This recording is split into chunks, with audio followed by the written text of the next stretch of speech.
So it appears that Nightmares has released a new speculation map. I have not looked at the map.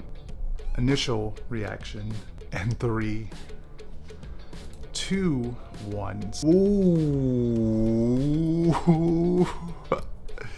Yeah. Let's talk about this.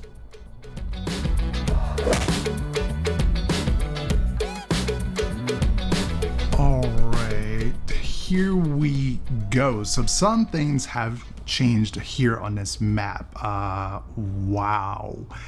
Recently, if you didn't already know, Netflix put out the Stranger Things season 4 video quick trailer, and everyone was buzzing about it. Obviously, it had some really strong horror themes in there, as opposed to what we've had with Stranger Things before, but doesn't surprise me that Stranger Things is actually listed on here.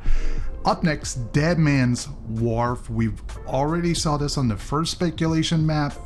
Not much has changed here. It's in a soundstage house, so I'm really pulling for this one to be a really cool house, really cool atmosphere, big ship that maybe we're gonna enter in like the facade.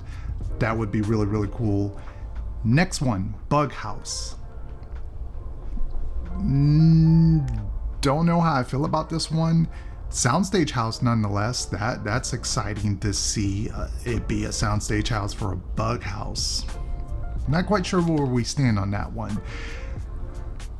The Mummy versus Wolfman, we already figured that one out from the first speculation map, as well as El Chupacabra. It's in the Fast and Furious building, which is a new location. We'll see how that's going to work out. Still have a scare zone listed outside of it. Don't know if that's going to have any connection there. The next one though, really shocking. I'm surprised this one. The Horrors of Blumhouse, The Black Phone, and Freaky. Now, Freaky was a really cool concept. I don't quite know if that's going to make it for a house.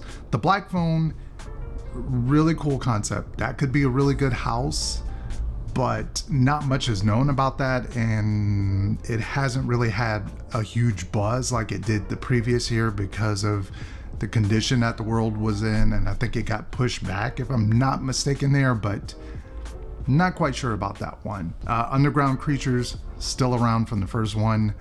Doesn't surprise me one bit.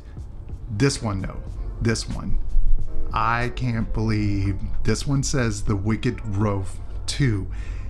If we get this, I'm gonna freak out if this is announced, because Wicked Growth is one of my top all-time houses for Horror Nights. It's one of the best houses they've done. I love that house to death.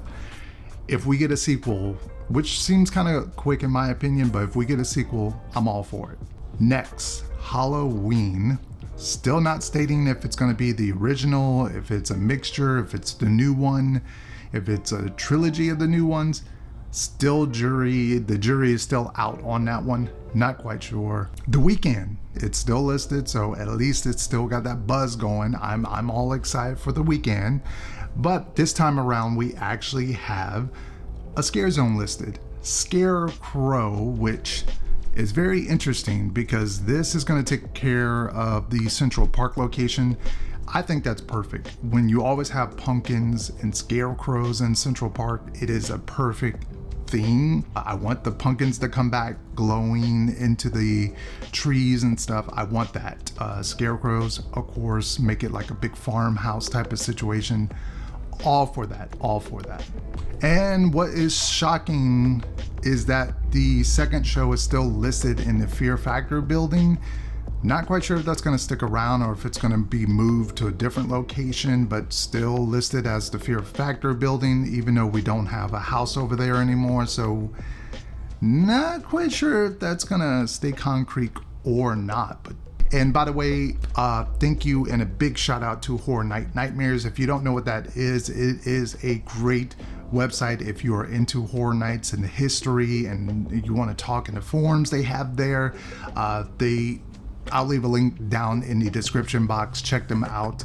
Without them, we wouldn't have so much fun during sort of the dry, slower periods between announcements. So shout out to Horror Night Nightmares. Thank you for creating a speculation map. So some of these houses are actually going to be a part of the Unmasking Horror Tour this year. And if you've never been and you want to kind of get a POV of what it's like, check out this video, and thank you guys for tuning in. See you on the next video next week. So stay tuned. And yeah, that's it. I'm all for Wicked Grove. Give me some of that. Give me some of that. And some pumpkin beer as well. That would be good. Yeah.